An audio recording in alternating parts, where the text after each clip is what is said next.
Hi everyone. So today we're going to be going over chapter 21, which is carboxylic acids, its property, structure, reactions you can do to form them, and reactions you can do once you form them. So first let's get started with some common carboxylic acids that we've seen before. The first one right here is salicylic acid. You guys may have seen this in your acne treatment. It's commonly used in many creams. Now, if we look at this OH closely and we add on an acetyl group, we get acetyl salicylic acid. However, its common name is actually aspirin. So this is aspirin. In addition to that, we also have dicarboxylic acid compounds. So here are 5 of the most common ones, and these often show up on exams because professors sometimes say, here's succinic acid, do a reaction from it, but they won't show you the structure. So these are worth committing to memory. A good acronym I used back when I took organic chemistry was Oh my such good apples. O for oxalic, M for malonic, S for succinic, G for glutaric, and A for adipic. So these are the 5 dicarboxylic compounds, and then there's one more here. This one you just got to commit to memory, and then we have carbonic acid. Carbonic acid is pretty interesting because it's found in a lot of the sodas we drink. The way it works is when we make the soda in the factories, it's filled with carbonic acid in a liquid form. When we crack open that can of soda, it releases a lot of pressure, so the carbonic acid turns to CO2 and H2O. And that's responsible for the bubbles you guys see as soon as you open up a bottle of any soda. Yeah. So those are some of the common carboxylic acid compounds that you guys should be familiar with before you move on in the chapter.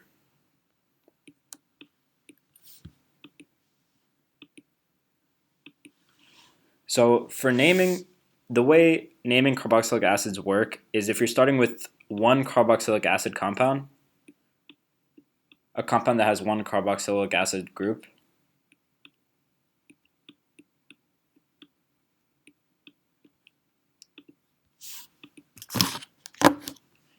you're going to have to drop the E in the parent alkane and add oic acid. So let's take an example of this. If I start with something like this, well, we know automatically it's going to be some form of a carboxylic acid because of this group right here. And we have 2 carbons, one right here and one right here. So what's the parent alkane? That would be ethane. Now, what it says to do is to drop the E. So take out the last E right here and add oic acid. So we're going to get ethanoic acid. And you can do this with all the other basic alkanes. However, this one is pretty special because it has a common name that you guys should definitely commit to memory. This one is acetic acid. I'm not going to draw that out. So acetic acid.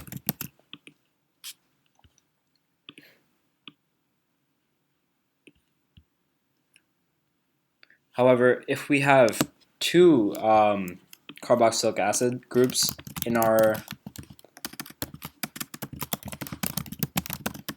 molecule, we name it with, we keep the full alkane name and we use the suffix dioic acid.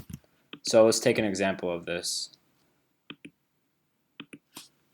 Let's take oxalic acid, which we covered beforehand. So oxalic acid is 2 carbons.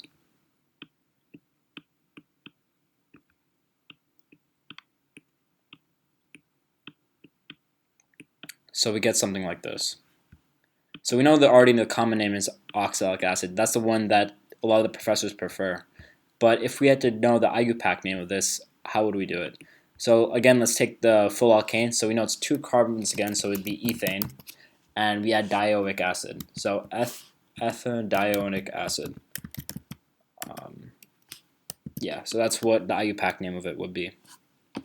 So now that we covered some naming and some just common ones and IUPAC ones, we should go into the properties of a carboxylic acid. So the first thing is, from the name, you guys know carboxylic acids act as an acid, and acids are proton donors. So let's take a look at a simple acid-base reaction. So let's take our acetic acid that we learned about from before, and let's just put it in solution with a good base. Not a good base, let's say just a normal base like water. Remember, water is amphoteric, so it acts both an acid and a base. What we're going to get is this is going to be your base, and this is going to be your acid. So this base will use its lone pairs to grab this proton on the acid and kick off the bond onto the oxygen. This is going to result in the formation of the conjugate base. A special name is the carboxylate anion.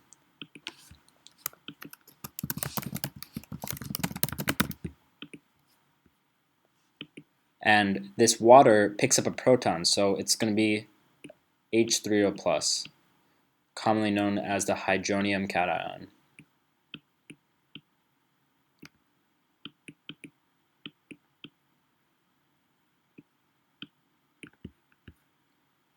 So this is the acid-base reaction.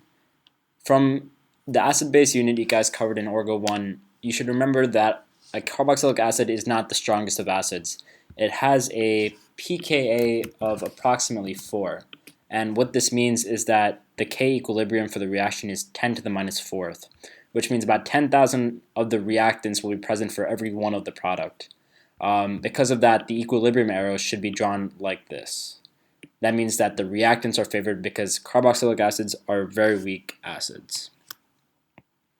One interesting thing to note is when we look at this carboxylate anion, we have to consider resonance. This negative charge will go onto this bond, and this pi bond will pop off onto this oxygen over here. What this leaves us with is the same structure, but the negative charge is moved onto the other oxygen. If we look at the resonance contributors of this, what we're going to end up getting is something that looks like this.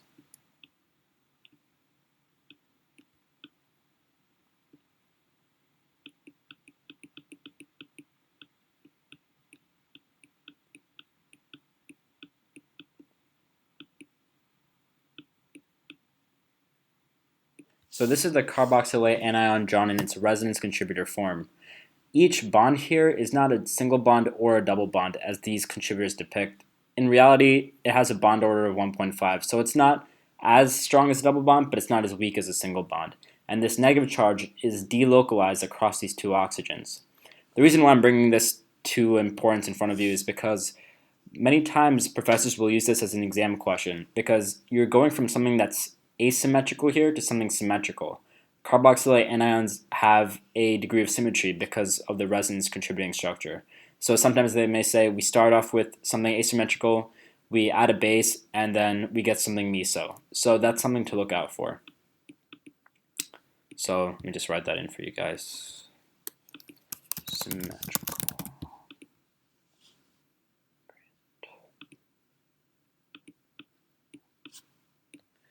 So one interesting thing to note is we have a carboxylic acid, and what we just went over is that it has a pKa of approximately 4.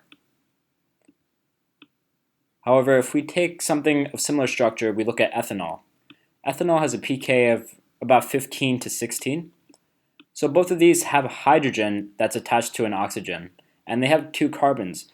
So what's this big difference that allows carboxylic acid on the left to be much more acidic than this ethanol on the right? There are 2 factors that go into this, the first one being induction and the second one being resonance. So for induction, we know that this oxygen up here is very electronegative. So it's pulling the electrons between this OH bond towards it. As a result, it's easier for this hydrogen to be plucked off by a base so that these electrons in the bond can go towards this oxygen through resonance. So that's how induction works. There's no oxygen here for induction to happen upon this hydrogen. The second reason why the pK is so much lower is through resonance. The way we look at resonance is we examine the conjugate base of the acids present. So if we take this carboxylic acid, what would be the conjugate base of it? We would get the carboxylate anion. So it should look something like this.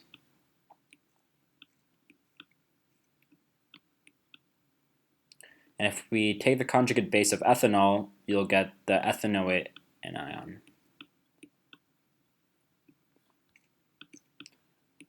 So immediately when we look at this, we know that these structures aren't the most stable. The reason why is because they have formal charges. Formal charges are not stable because it indicates a presence of electrons in an area and it's very concentrated. We don't want stuff to be too concentrated. We want it to be diffused across the entire molecule. And one way we can diffuse it is through resonance. So if we look at this structure on the right, there's no way for these extra lone pairs on this oxygen to be able to be moved. So they're stuck there basically, and they're stuck creating that high density of charge, which is destabilizing. If we look at this carboxylate anion, we see that even though this oxygen has a surplus of lone pairs, it can donate them to the other oxygen. So in reality, this negative charge is spread, and that makes this carboxylic acid a lot more acidic because its conjugate base is more stable. That was a rule we learned before. Strong acid has a stable conjugate base.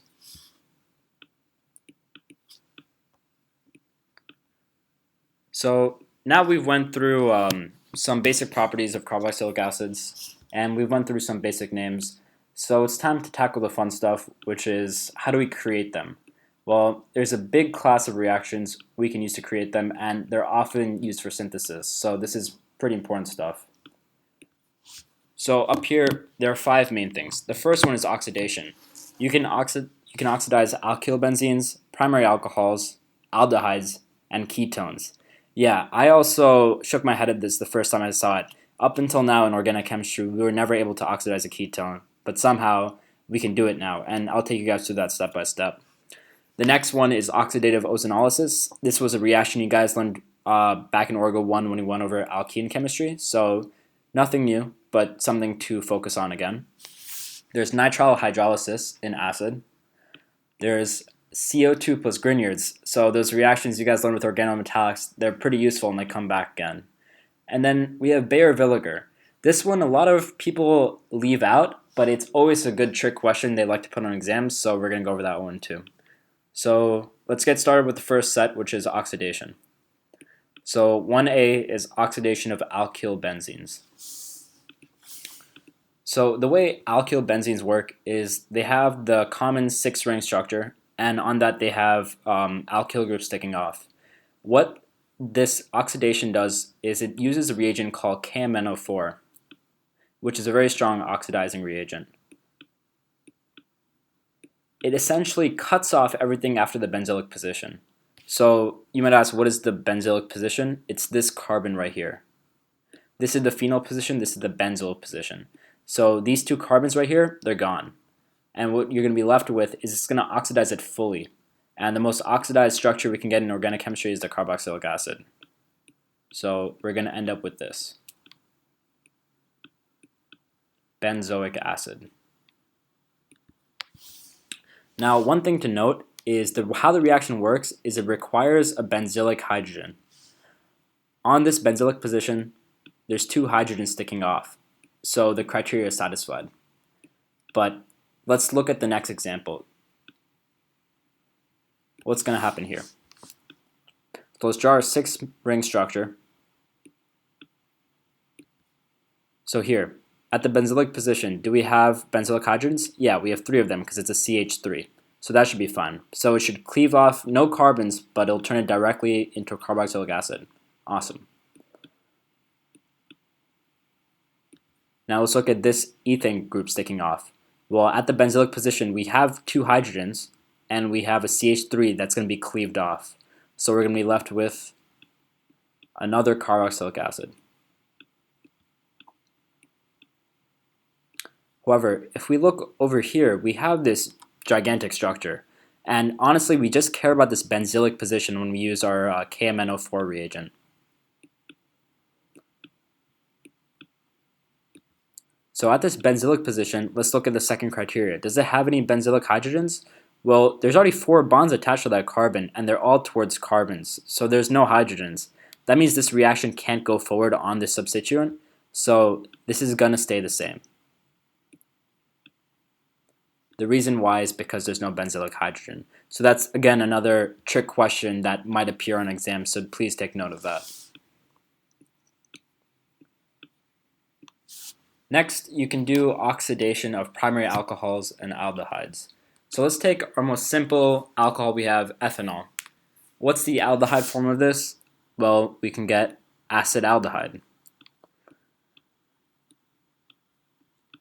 And if we oxidize this further to form a carboxylic acid, we get acetic acid.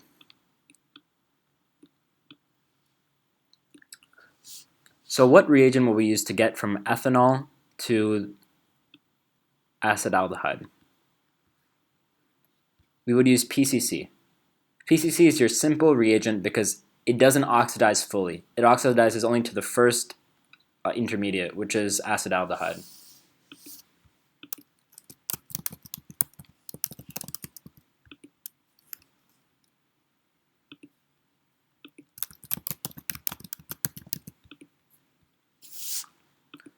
Now, how would we get from ethanol to acetic acid? Well, we can use a very strong oxidizing reagent, and the most common one they like to use is chromic acid. So that's H2CrO4, I believe. So chromic acid will take you straight from your alcohol, your primary alcohol, to your carboxylic acid group. But how would we go from an aldehyde to a carboxylic acid? Well, we can use the same reagent. So this acetaldehyde plus chromic acid will yield acetic acid. So this should be a review. We've seen this stuff before, so I'm not going to go too much into depth. Now let's go over the interesting one, oxidation of ketones. So previously, if I were to give you, let's say, a secondary alcohol, I like purple, like this, and I were to put PCC, what would you get? Well, PCC is a light oxidizing reagent, so you're probably just going to get to acetone. Of course, that makes sense, so that's pretty simple. Now, let's say I add something a little stronger, like how we did here. Instead of PCC, we added chromic acid, super strong oxidizing reagent. What do we think we're going to get then? Well, if you guys remember from your previous sections, this isn't going to go all the way to carboxylic acid. It's going to stop again at acetone. And the reason why is acetone can't proceed to a carboxylic acid form because there's no hydrogen sticking off here. It needs another hydrogen in order to be oxidized. So that's a problem we generally run into. And that's why it's confusing when they say you can oxidize a ketone. So let's see how they plan on doing this. The way this oxidation of ketone occurs is it can't work through the ketone form. The reason why is because there's no hydrogen here, like I pointed out. So there's a different way you can get to the end result. The way they do that is you have to do the reaction via the enol form. So how do we create an enol from a ketone? Well, our reagent is HNO3. That's a great acid, and there's a reaction called acid catalyzed enol formation. The first step is if we have our acid just sitting around here, we know we have to protonate the carbonyl. So it's going to grab this hydrogen, and what we're going to be left with is something that looks like this.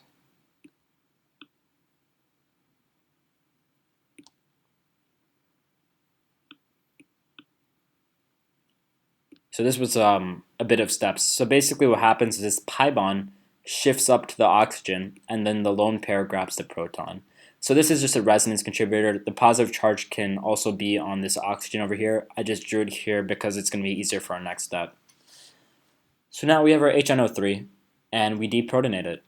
So what we're going to get is NO3 minus. This is our conjugate base. Conjugate bases are good for elimination reactions.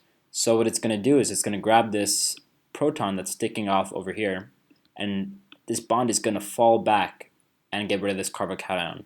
So what you're going to end up with is this.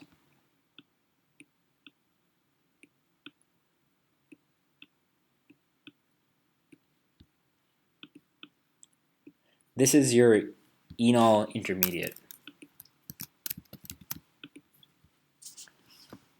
Now from here, there's going to be cleavage of the double bond along this.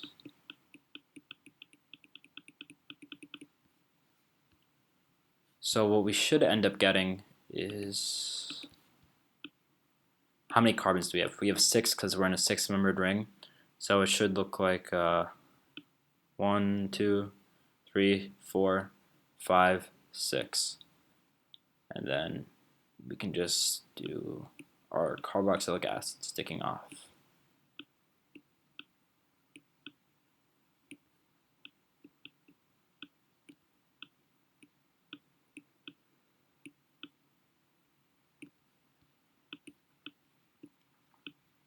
So just to clarify, with ketones, our oxidation proceeds via this enol intermediate, and it proceeds by cleaving this double bond. So there will always be cleavage with the oxidation of ketones. So now let's go over 2A, which is ozonolysis. We've seen this reaction, and the reagents are O3, but there's 2 ways you can proceed about ozonolysis. I'll go over the first one, which is pertinent to this unit, which is oxidative ozonolysis.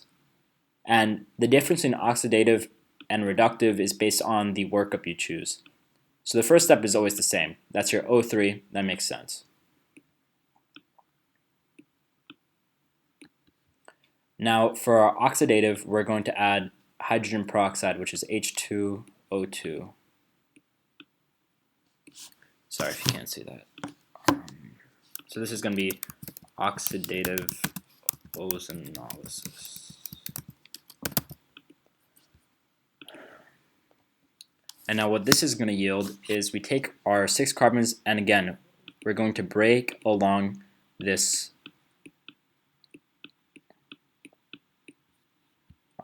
double bond. So we should get the same thing, 6 carbons, and then we're going to start off the same way, and we should get this. 1, 2, 3, 4, 5, 6.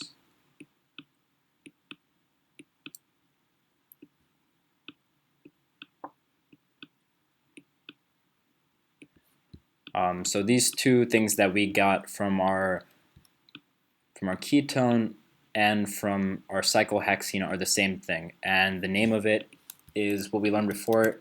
It's adipic acid. However, let's take this cyclohexene and let's just see what reductive ozonolysis would do. With reductive ozonolysis, keep the first step the same. We have O3. However, for our workup, we use DMS. So this would be your reductive ozonolysis. So with this, we should get 1, 2, 3, 4, 5, 6. However, we don't get oxidized all the way to a carboxylic acid. Instead, we end up with aldehydes on both sides. So that's your main difference. For this unit, primarily we'll be concerning the oxidative one, so just pay attention to that more. But this guy does show up, so keep him in mind as well. Next up, we have the nitrile hydrolysis. So I remember when I first saw this, I was thinking there's already 5, 6 different ways we learned how to create carboxylic acids. This is just another one, and nitriles are the most random functional group. Why does this matter? It seems pointless. And I thought that at the time, but then I learned after doing practice problems that this is one of the more important ones because it's a great nucleophile. And that means that whenever you start off with something like this, which is an electrophile, you can add a nitrile onto it by doing an SN2 reaction. So let's take NaCN, which you guys have seen before, and put it in some polar aprotic solvent like DMSO. And what we're going to end up getting is it's going to attack at the electrophilic center and kick off this bromine, right? What we should be left with is a CN in that position. And now we have our nitro, and we can just add some acid, and it should yield hexanoic acid, cyclohexanoic acid.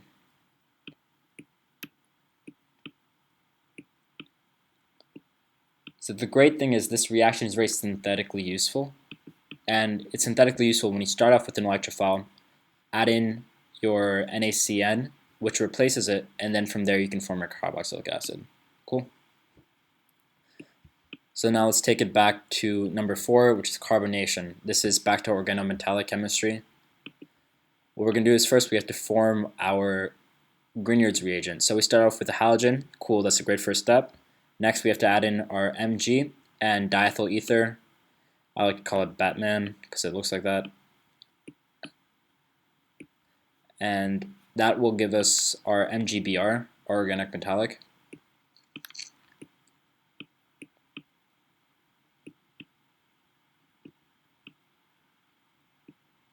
So now we have an extremely strong nucleophile. So we have to attack some sort of electrophile, and we can use CO2. And let's look at the way this works. So I'm going to draw it down here again. So essentially this Grignard's is nothing more than a carbanion, so I'm just going to draw a lone pair in its place. And we have our aromatic ring. CO2, let's draw its Lewis structure. So we have a linear carbon attached to 2 oxygens by double bonds, and we know it's going to have a positive. It's going to be electrophilic because the oxygens are pulling through a lot of induction. So now nucleophile, electrophile, attack, and just kick off any of the pi bonds, it doesn't matter which one. And theoretically, that should give our product over here.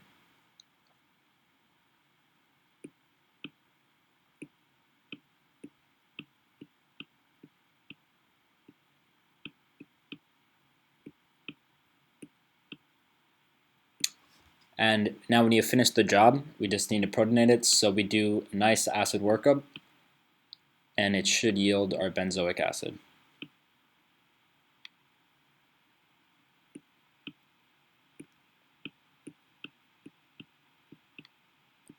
So that's how you create a carboxylic acid when you start with the Grignard and use CO2. So now this last one, a lot of professors don't cover, or they don't cover in the carboxylic acid unit specifically, but they've covered it elsewhere, and this is Baeyer-Villiger. The way Baeyer-Villiger works is you start with any carbonyl compound and you add in peroxy acid. The peroxy acid inserts an oxygen to the left or to the right of this carbonyl group. And the way it decides to the left or right is it uses this table of migratory aptitude shifts, which is just a fancy way of saying if there's a hydrogen, I want to insert an oxygen on that side. So for example, let's start with ones we've seen before and then move on to the relevant ones. So if I take something like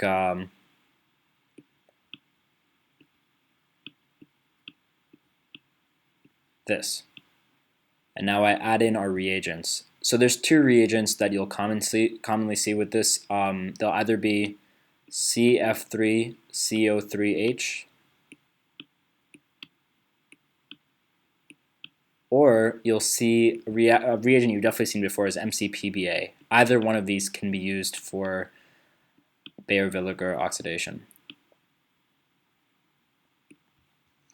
So with this, it's going to insert an oxygen either here or here. And how does it decide? It looks at these 2 carbons. Right? So this carbon right here is attached to 2 others. So this is a secondary carbon. If we look at this carbon right here, it's attached just to itself. So it's just a methyl. The 2' wins out over the methyl, so the oxygen will be inserted on this side. And what we're going to get is something like this.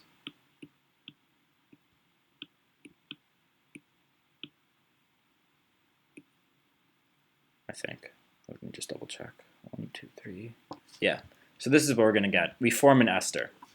Now, if we take this aldehyde and we add the same reagents, let's say we add MCPBA. So we know we're going to do Baeyer-Villiger. So now let's look at our table of migratory shifts. On our left side, we have a methyl group. So again, this. And then on our right side, we have a hydrogen. And that's actually your highest priority. So it'll take an oxygen and put it in this bond right here. And that was bad. And what we're going to get is this. We form a carboxylic acid. So essentially, Baeyer-Villiger reactions are a great way of turning any aldehyde into a carboxylic acid. The reason why is because aldehydes have this hydrogen, which automatically takes the most precedence in Baeyer-Villiger reactions. So those are your main 5 overarching ways of creating carboxylic acids. Now that we've found out ways to create them, we also have to do things with them. So we're going to look at reactions that we can use once we have carboxylic acids in our system.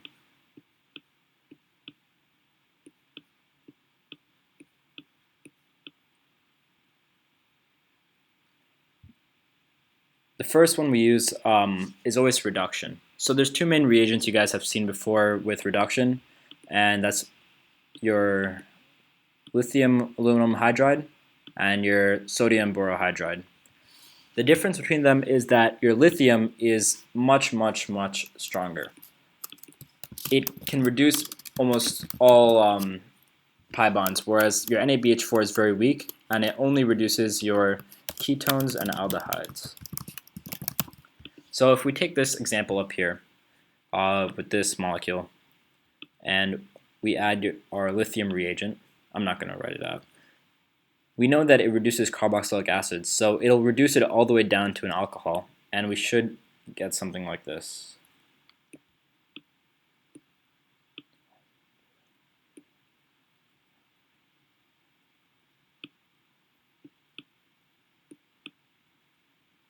Yeah, so we have 3 carbons, so we keep 3 carbons here, 1, 2, 3, and then we just have an alcohol on this side. So it essentially reduces this carboxylic acid all the way down to an alcohol.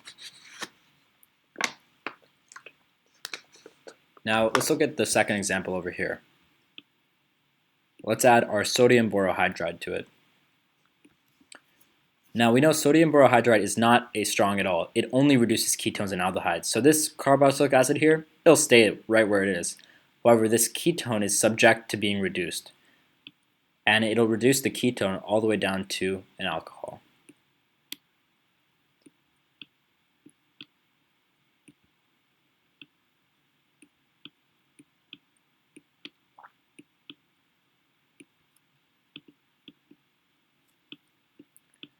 So it gets really tricky with all these reducing reagents. So I'm going to make a quick chart with everything so it helps you guys understand what we're working with. So up here we have 3 of the more common ones. We have lithium aluminum hydride, sodium borohydride, and catalytic hydrogenation. On this left side, I'm going to be putting some oxidized things that we can reduce. So let's start off with the most important one first, carboxylic acid. Then let's do carbonyls. This can be either in the form of a ketone or an aldehyde. Third, let's just do an alkene. And fourth, let's do an ester.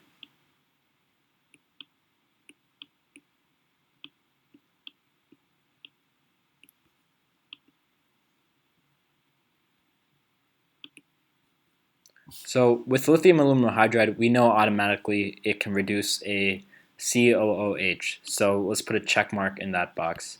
These 2 guys are too weak to reduce a carboxylic acid. So this is your only reagent that can do that. This is pretty important, so make sure you guys know that fact. Here with your carbonyl, this is your bread and butter of oxidation reduction reactions. Every reagent listed here can do this. So let's put a check next to all of these. They can reduce these carbonyls down to alcohols. Now let's go on to our alkene. None of your hydride reagents can reduce this alkene to an alkane. The reason being you need two syn hydrogen additions at the same time. The only reagent that can provide that is your catalytic hydrogenation. And lastly, you have your esters. Your esters can be reduced with lithium aluminum hydride, not with sodium borohydride or catalytic hydrogenation. One important thing to note is that when you use your lithium aluminum hydride to reduce your ester, there will be cleavage of everything after the oxygen. So basically everything to the right of this oxygen will be cleaved off.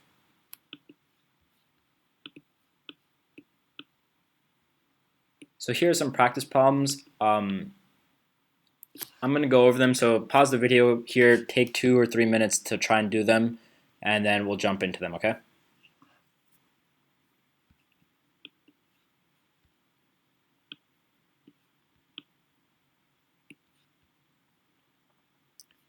Alright, so I hope you guys got a chance to try out those 3 problems. Let's jump into it and see what we get. So for the first one up here, sodium borohydride. We know that it can definitely reduce this ketone down to an alcohol, but it is not strong enough to reduce this ester. So what we're going to get is this.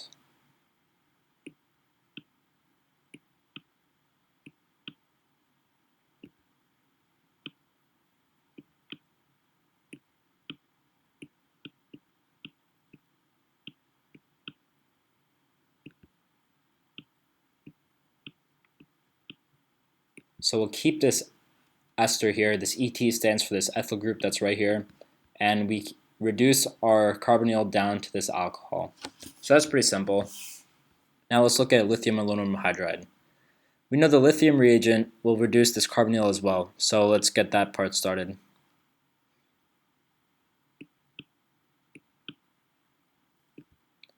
And we know that it's a very strong reducing reagent, so it can also reduce this ester. However, let's just remember what I wrote here is that when we have our lithium aluminum hydride, it can reduce this ester, but there will be cleavage after the oxygen. So this is like the trick part that sometimes people forget. Oh, whoops, I guess I forgot to. So what we're going to get is this carbon stays the same, and it's going to get turned into an alcohol.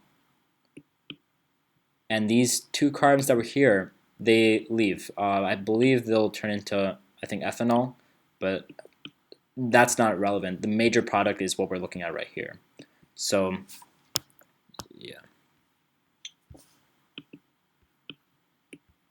Now, let's look at this practice problem. This one's a little more fun. It requires some outside of the box thinking. So, what's happening in this reaction? We have 2 functional groups. We have our carbonyl group and we have our carboxylic acid. Somehow, our carbonyl stays the same in both. However, our carboxylic acid gets reduced. Let's go look at that chart again. What's changing here is the carboxylic acid. So if we look at the COOH, there's only one reagent that can change it, and that's this guy. However, if we look at the other effects of this, it reduces carbonyls and esters. There's no esters here, but there's a carbonyl. So somehow our lithium doesn't reduce our carbonyl group, but it reduces this carboxylic acid. How does it do this? Well, we'd have to use a protecting group. So let's think back to our acetals unit we went over. So let's use ethylene glycol to create an acetal. Ethylene glycol is 2 OHs attached to an ethane. There's 1,2-ethane diol. And let's add some acid to put this acetal on there.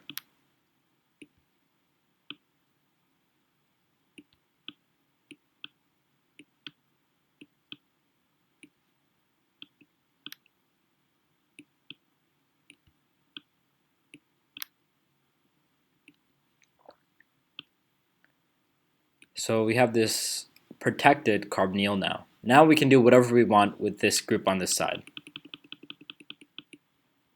What we need to do to reduce it down to an alcohol is we have to add our lithium reagent. So add lithium AlH4, add a workup to protonate it again. So we should end up with this.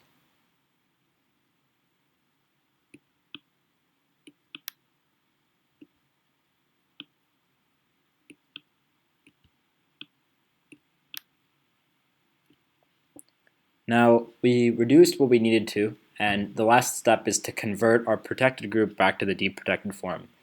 And as you guys remember, the acetal comes off in acid and some heat. So let's just add those two in, and boom, there comes off our protected group. So just be wary that your carbonyl reactions will come back in this unit, so just make sure you're on top of everything. Alright, let's go on to the next set of reactions. The next one we're going to be working with is decarboxylation. Decarboxylation is a way to remove a carboxylic acid group. The way it works is you add heat to a beta dicarbonyl group. And I'm not sure if you guys are familiar with the alpha-beta system, so I'll go over it.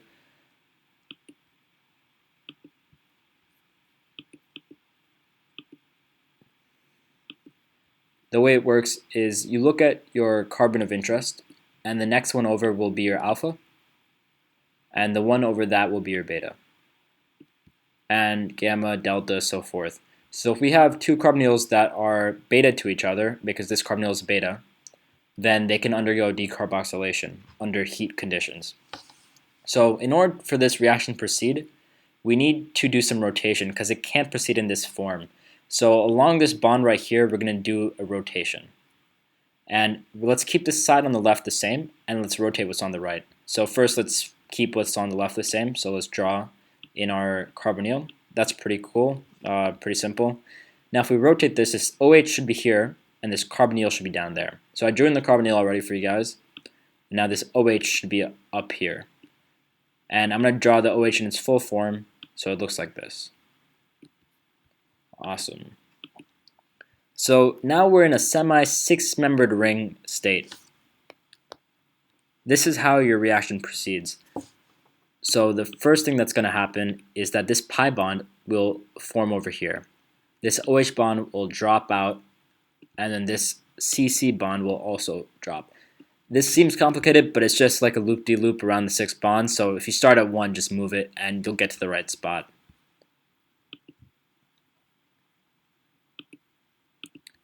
What you're going to be left with is, I should probably draw in color so you guys get it.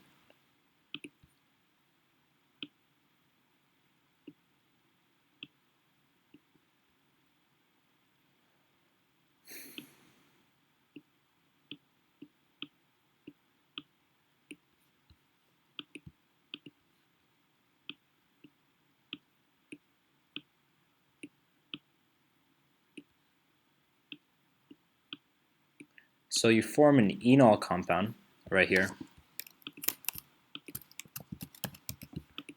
And you also form your CO2.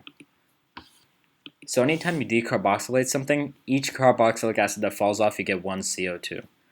That's not saying this reaction is limited to only one falling off. There may be multiple, and we'll see that later in the practice problems. But something to keep in mind.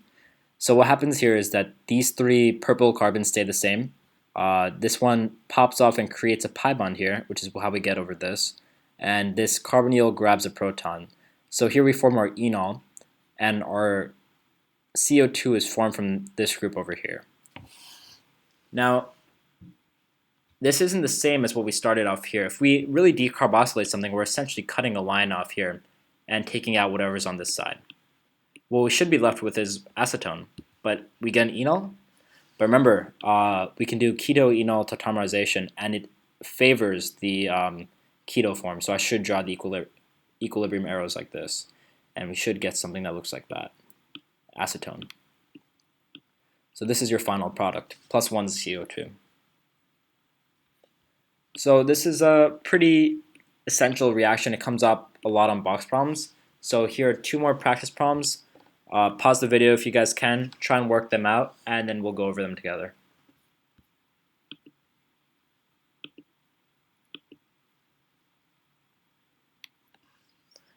Alright, so I hope you guys got a chance to do those problems. Let's now jump into the solutions. So first things first, we need to look for beta dicarbonyl compounds.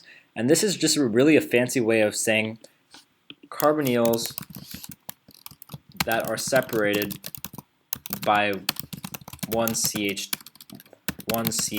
group. So let's look for it and see if we can. Let's look at these two carbonyl compounds. How many CH2s are in between them? None. So it doesn't fit our criteria. Now let's look at this guy and this guy. Well, there's 1, 2. So it doesn't fit our criteria of 1. However, if we look at this and this, there's 1 carbon in between them. So technically these are beta, because alpha, beta.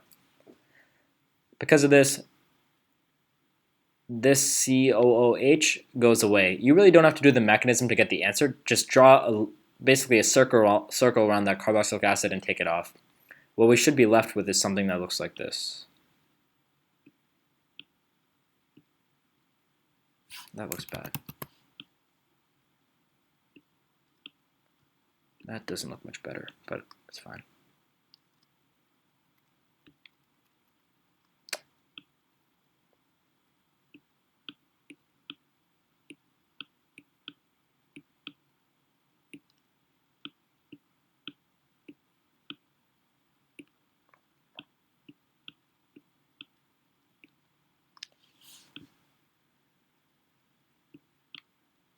So you're going to get this structure over here plus 1 mole of CO2 because 1 carboxylic acid dissociated. Now let's try the second one that I hope you guys have got a chance to do. Let's use purple. I like purple. So let's do the same thing. We need to identify 2 carbonyl groups that are one CH2 group apart. So let's look at these guys. There's no CH2 in between, so let's not worry about it. Now let's look at this guy and this guy.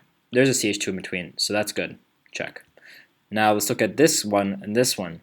Well, there's also the same CH2 in between. Check. And then these two guys also have a CH2 in between. 3 checks. So that's a bit confusing. The way it works is that this reaction doesn't really care. It's going to decarboxylate everything it possibly can. So because both these carboxylic acids are beta to this carbonyl group, they'll both come off. So we should get something like this.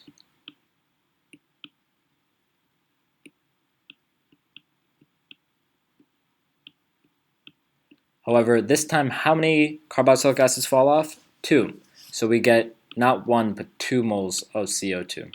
And they are pretty particular about the numbering with this, so make sure you guys do that on exams.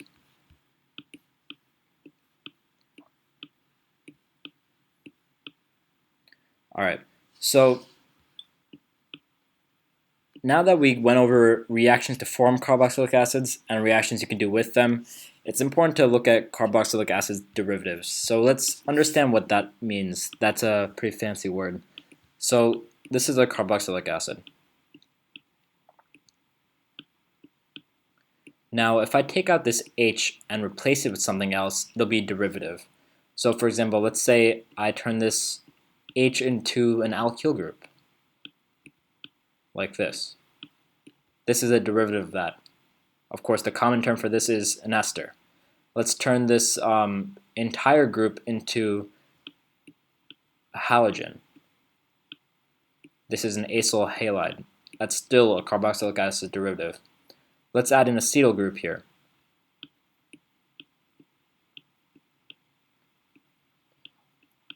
This would be called an anhydride. That's also a carboxylic acid derivative. Let's add an NH2 instead of this OH group.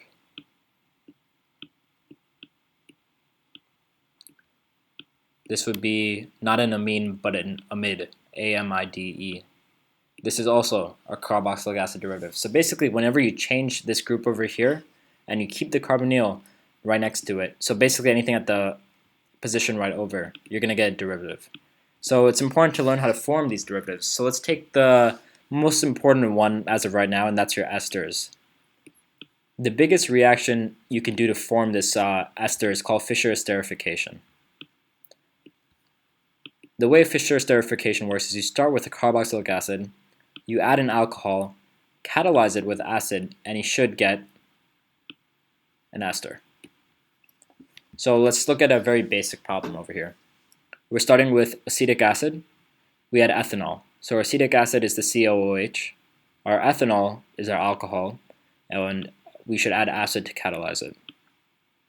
What you're going to get is that these O's sort of combine, and you're going to get this ester product. Notice though that the O that remains is not red but green. I color coded it intentionally for that way, and we'll see what happens in the mechanism.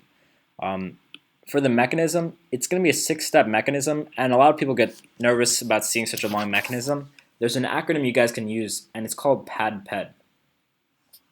PADPED stands for protonate, add, deprotonate, protonate, eliminate, and deprotonate.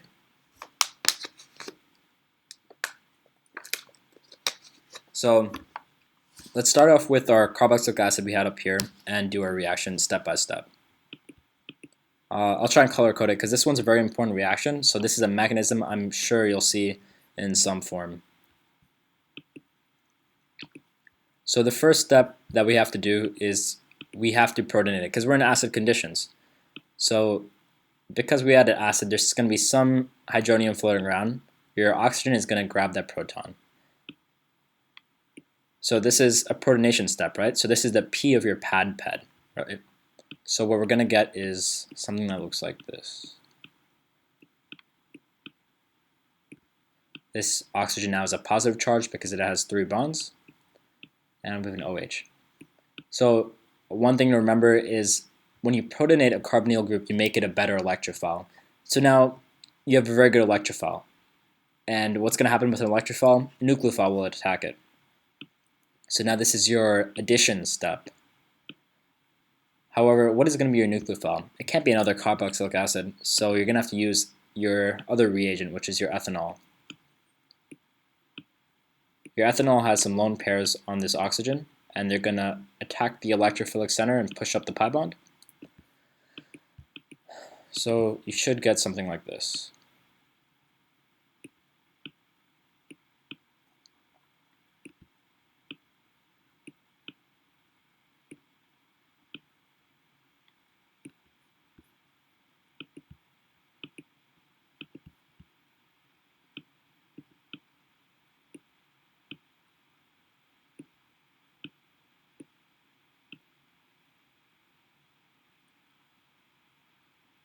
So this is our oxonium cation.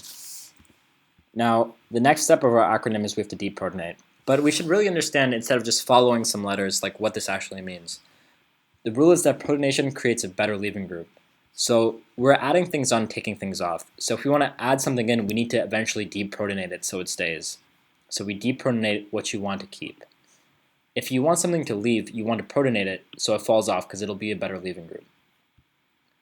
So let's quickly look at our product up here.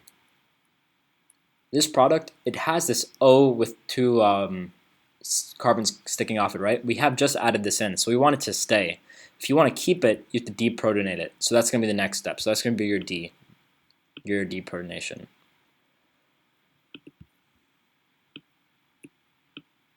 So probably some, what's going to be?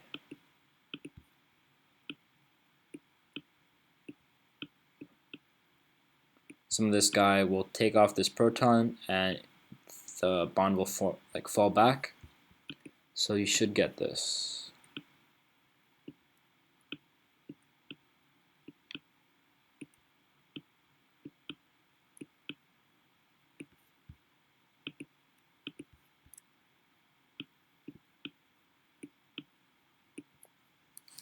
Cool, so now you have your first step done. You've created this thing that you want to stay, and that's this guy over here. Now let's look at the red part. Well, we have a carbonyl here, and we have 2 OH groups here. One of them has to go. And if you want something to be gone, basically kicking it off, you need to protonate it. So we've finished PAD. Next step, according to the acronym, is protonate.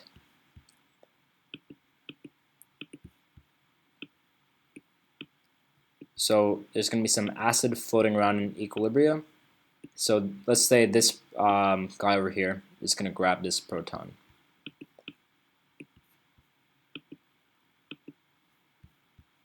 And what we should get is something like this.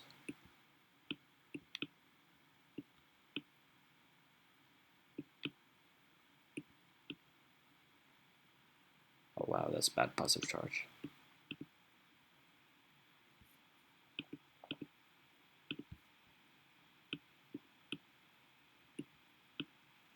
So now we've created a good leaving group. Now we have to somehow kick it off.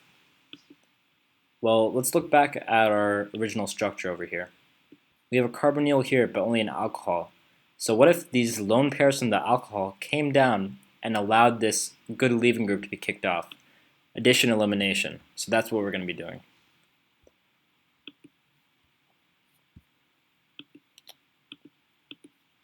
So this lone pair comes down, and it's going to kick off this great leaving group.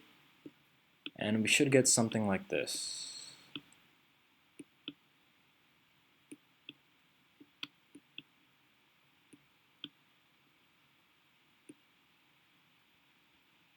The water falls off on the side.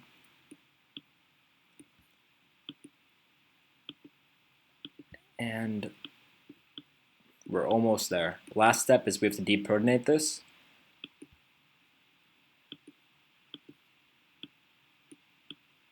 So this was, sorry, I forgot to do our acronym. So here we protonated this group to make it a good leaving group. Now we're going to eliminate this good leaving group because we don't want it in our final structure because we're trying to form an ester. And lastly, we have to deprotonate this hydrogen up here. And we should get the final product, which is up there. I'm not going to draw it out.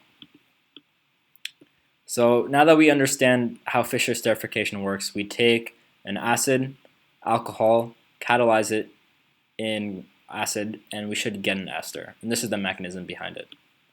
So now that I've done that, try and give this problem a go, and we'll try it in a few seconds. So pause the video.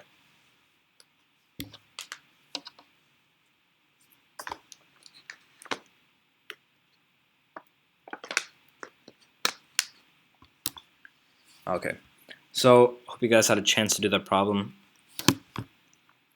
Let's go into the solution. So this is an example of intermolecular Fischer esterification. And the reason why is because we have a carboxylic acid right here, and we have the alcohol it's going to react with, and it's catalyzed in acid.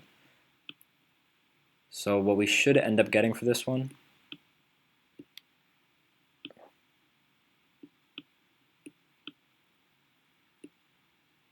is something like this.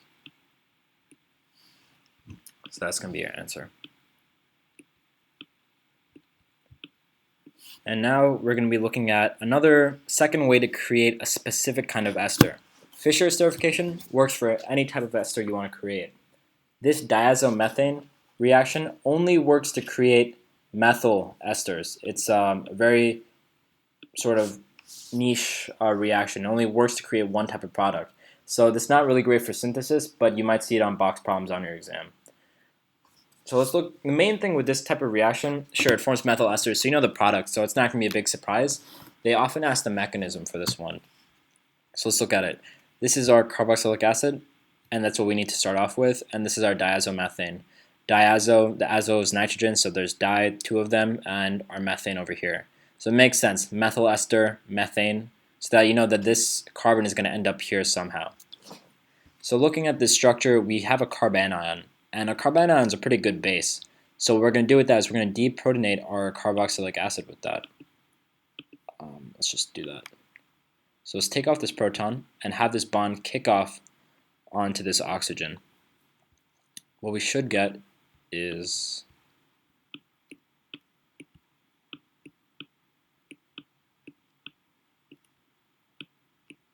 we have our carboxylate anion.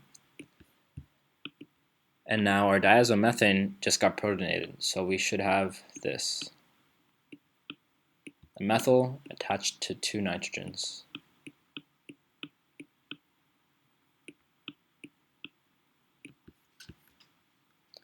Now, what's going to happen is you sort of created a nucleophile and an electrophile, because this CH3 is attached to an electronegative atom, so even though it doesn't have a positive charge, it has a partial positive charge on it. So this nucleophile is going to attack this electrophile and kick off nitrogen. Now we have to think, is this a good leaving group? Well, this is a phenomenal leaving group. You're forming nitrogen gas here. Nitrogen gas is very stable. It's a triple bond structure. So once it's formed, there's no coming back. It's not going to attach. So in all these reactions before, we've been using equilibrium arrows. For this one specific type of reaction in particular, we use a straight arrow because there's no way we're going back to this. There's no way this nitrogen group is going to pop back on here somehow. Once it's gone, it's gone. So we're going to end up with, this was our carboxylate, and now we're going to grab this methyl. So this is going to be our ester product, and then we have N2 gas just floating around. So this is how you create a methyl ester.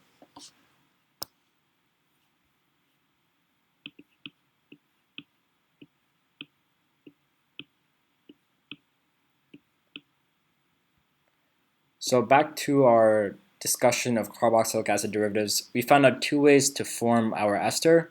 The other one we want to cover today is our acyl halides. So there's two main reagents we use to create them. You might have seen one of them before. The first one is SOCl2. This is to create an acyl chloride.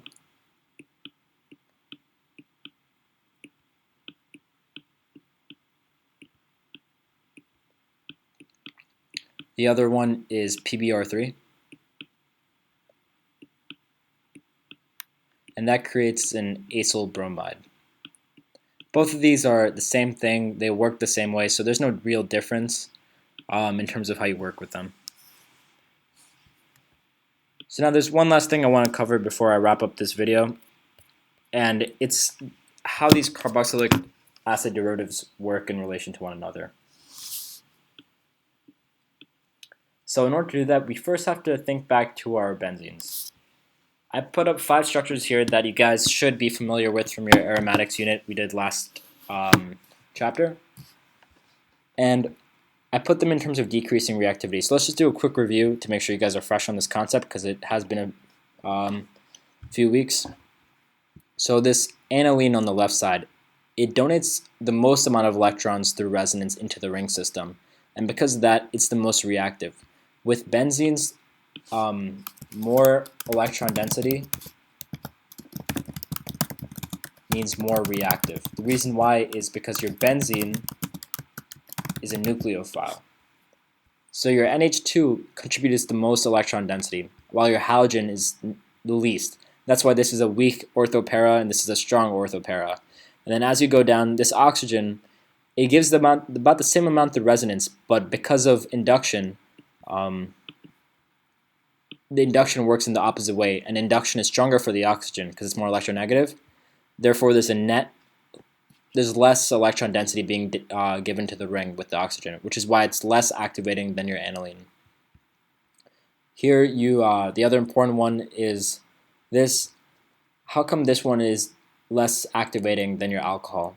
Well, here, from your alcohol, your lone pairs can only go down into the ring. Here, sure, it can go down, but can also go up. So it sort of splits the river in half. So you're only getting 50% of the yield through resonance now. So this is like a moderately activating group.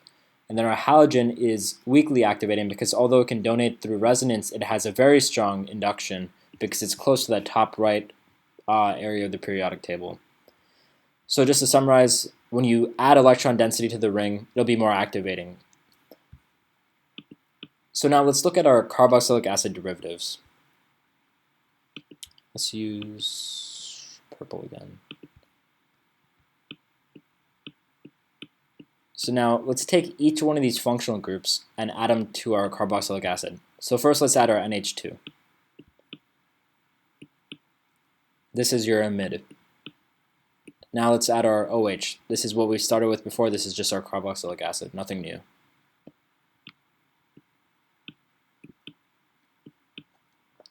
Now let's add our OR. So if we add an OR, what type of group is formed from this? This is now an ester, which is what we created through Fischer esterification and diazomethane. Now we can add this acyl group on, and this will be considered an anhydride.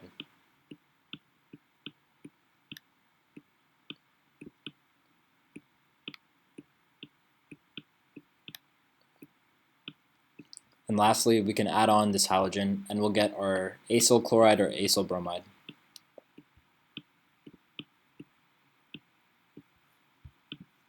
What's interesting though is now it doesn't go left to right in terms of decreasing reactivity. The one to the right is the most reactive.